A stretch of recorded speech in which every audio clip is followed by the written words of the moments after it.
আসসালামু আলাইকুম ভাই তাসো ওয়ালাইকুম আসসালাম আসি গো ভাই ও খুড়াতা চাচা কি মনে করবেন আসলে গো ভাতিজা ওই যে মুন্সির বেতন আর ফিতরা টিহাড়া বলিয়েছি আইস নাই গো কাল আসিও মনে নাই কি বাহানা দেরে দৈনিক দৈনিক ওরে ভাতিজা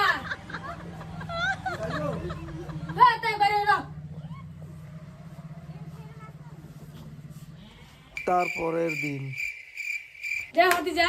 একদিন পরে এসে গেছো একদিন পরে আসলাম এর মুন্সির বেতনটা আর ফিতরা টিহাড়া দে চাচা আজকে আর নাই গো কালকে আসিও ঈদের দিন বিয়েনার সকালে সুবহানাল্লাহ সুবহানাল্লাহ সুবহানাল্লাহ ভাতিজা এই তো আজকে বছরকার দিন ও যা বাহানা করছো আজকে ফিতরা টিহাড়া আর মুন্সির বেতনটা দে নাই গো চাচা আজকে